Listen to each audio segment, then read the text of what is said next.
Hi friends, welcome back to my channel Ramya Ravi. Today special ఏంటంటే chicken fry అండి. చెప్పాను కదా, ఈ యొక్క మసాలా వేస్తే చాలా టేస్టీగా ఉంటుంది మన ఫ్రై అనేసి. ఇందులో ఉంటుందండి ఏంటి ఆ మసాలా అనేది, చాలా బాగుంటుంది. చూస్తుంటేనే నోరు ఊరిపోతుంది కదా, తింటే కూడా చాలా టేస్టీగా ఉంటుంది. ఇది మనకు రైస్లోకైనా చపాతీలోకైనా దేంట్లోకైనా సరే చాలా చాలా టేస్టీగా ఉంటుందండి. అలాగే కొత్తగా మన ఛానల్ ఎవరైనా చూస్తున్నట్లయితే ప్లీజ్ సబ్స్క్రైబ్ చేసి పక్కనే ఉన్న బెల్ ఐకాన్ ప్రెస్ చేసి ఆల్ మీద క్లిక్ చేయండి. అప్పుడు నేను ఏ వీడియో పెట్టినా నోటిఫికేషన్ అయితే మీ దాకా వస్తుంది. ముందుగా వీడియోకి అయితే ఒక లైక్ అయితే చేయండి. ఇప్పుడైతే మన వీడియోలోకి వెళ్ళిపోదాం. చూడండి ఫ్రెండ్స్, ఇలాగ నేనైతే ఒక హాఫ్ కేజీ చికెన్ అయితే తీసుకున్నాను. ముక్క మరీ చిన్నగా కాకుండా మరీ పెద్దగా కాకుండా ఇలా మీడియం సైజులో కట్ చేసుకుంటే సరిపోతుంది.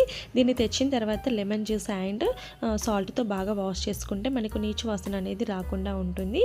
ఇలా వాష్ చేసుకున్న తర్వాత ఒక హాఫ్ స్పూన్ సాల్ట్ అయితే వేసుకోవాలండి. ఇలా వేసుకున్న తర్వాత ఒక 1 స్పూన్ కారం అయితే వేసుకున్నాను. అలాగే ఇంకొక 1 స్పూన్ ఆయిల్ వేసుకోవాలి. ఇలా 3 వేసుకున్న తర్వాత ఇదంతా ముక్కకు పట్టేలాగా బాగా కలుపుకోవాలి.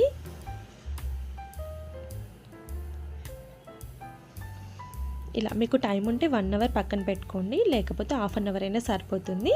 ఇలా మొత్తం బాగా కలుపుకొని మూత పెట్టుకొని ఇలా పక్కనైతే మ్యాగ్నేట్ చేసుకోవాలన్నమాట. నేనైతే ఒక హాఫ్ అన్ అవర్ తర్వాతనైతే చేస్తున్నాను. ఇప్పుడు గ్యాస్ మీద ఒక కడాయి పెట్టుకొని అది హీట్ అయిన తర్వాత 2 టేబుల్ స్పూన్స్ ఆయిల్ అయితే వేసుకోవాలి. ఆయిల్ కూడా హీట్ అయిన తర్వాత ఒక 4 పచ్చిమిర్చి, ఒక 2 ఆనియన్స్, మీడియం సైజ్ ఆనియన్స్ని 2 అయితే ఇలా చిన్నగా కట్ చేసుకొని వేసుకోవాలి. ఇప్పుడు ఆనియన్స్ని ఆయిల్లో మంచిగా ఫ్రై చేసుకోవాలి.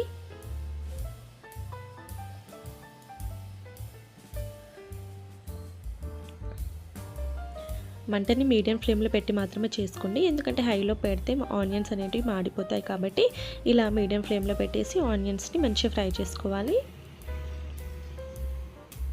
చూడండి, ఇలా అయితే సరిపోతుంది. ఇప్పుడు ఒక 1 స్పూన్ పసుపు అయితే యాడ్ చేసుకున్నాను. అలాగే 2 స్పూన్స్ అల్లం వెల్లుల్లి పేస్ట్ అయితే యాడ్ చేసుకోవాలి. మనము నాన్ వెజ్ కర్రీస్లో అల్లం వెల్లుల్లి పేస్ట్ కొంచెం ఫ్రెష్ది అయితే చాలా బాగుంటుంది ఇంకా టేస్ట్ కర్రీకి. లేకపోతే ఇంట్లో ఉన్నదైనా యూస్ చేసుకోవచ్చు. ఇలా మనం పచ్చివాసన పోయేంత వరకు అయితే ఇలా బాగా ఫ్రై చేసుకోవాలి అల్లంని.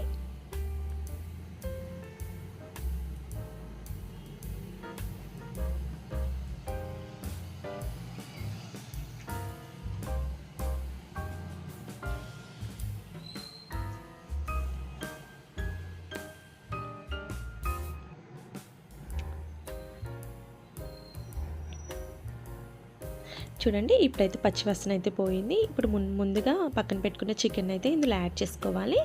యాడ్ చేసుకొని ఒకసారి అయితే బాగా కలుపుకోవాలి. ఇందులోనే కొంచెం కొత్తిమీర యాడ్ చేసుకోవాలి. యాడ్ చేసుకొని ఇప్పుడైతే ఒకసారి బాగా కలుపుకోవాలి.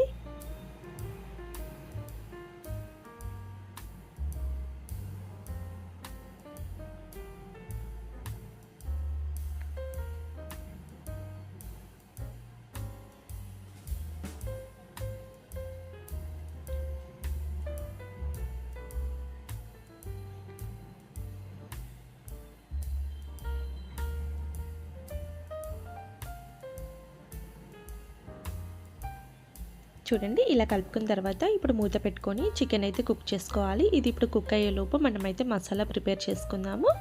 చూడండి, ఇలా ఒక మిక్సీ బౌల్ తీసుకున్న తర్వాత దీంట్లో బిర్యానీ ఆకు ఉంటుంది కదండి, అది ఇలా చిన్నగా కట్ చేసుకొని వేసుకోవాలి. తర్వాత ఒక 4 లవంగాయలు వేసుకోవాలి. ఒకటి అనాస పువ్వు వేసుకోవాలి. తర్వాత ఒకటి యాలక్కాయ వేసుకోవాలి.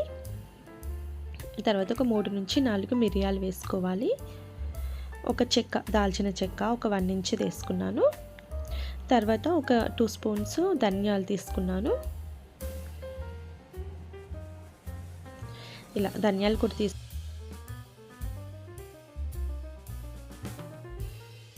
తర్వాత ఒక 1 స్పూన్ జీలకర్ర, ఒక 5-6 జీడిపప్పు, ఇలా ఇవన్నీ వేసుకొని మెత్తగా మిక్సీ పట్టుకోవాలి. చూడండి, ఇలా అయితే సరిపోతుంది.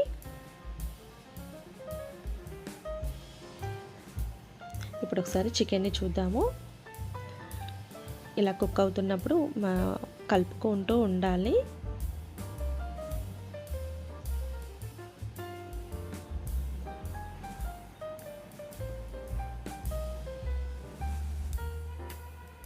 చూడండి ఇలా మధ్య మధ్యలో కలుపుతూ అయితే చికెన్ని కుక్ చేసుకోవాలి. ఇప్పుడు మూత పెట్టుకొని ఇంకొక 2 నుంచి 3 మినిట్స్ అయితే కుక్ చేసుకుందాం.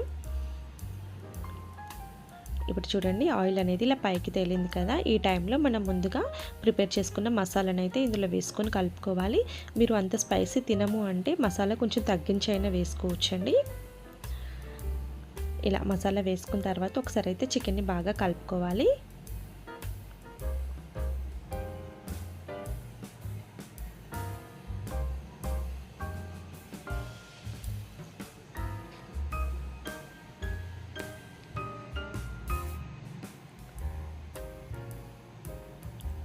ఇలా బాగా కలుపుకొని మూత పెట్టుకొని ఇప్పుడు కుక్ చేసుకోవాలి.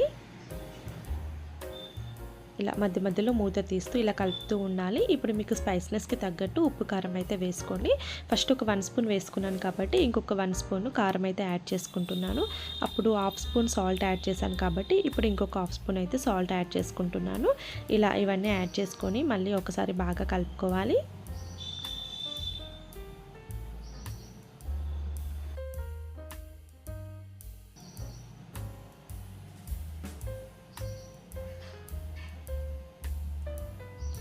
చూడండి ఇలా బాగా కలుపుకున్న తర్వాత మూత పెట్టుకోవాలి. మూత పెట్టుకొని ఒక 5 నుంచి 6 మినిట్స్ అయితే కుక్ చేసుకోవాలి. చూడండి మూత తీసిన తర్వాత ఆయిల్ అనేది ఇలా పైకి తేలి ఎలా కుక్ అయిపోయిందో ఇప్పుడు ఒకసారి అయితే బాగా కలుపుకోవాలి.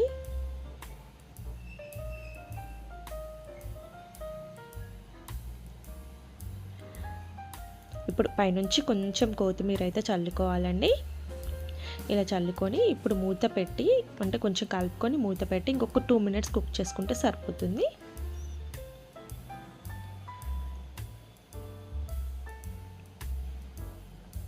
చూడండి ఇప్పుడు మూత పెట్టుకోవాలి. పెట్టుకొని ఇంకొక 2 మినిట్స్ అయితే కుక్ చేసుకోవాలి.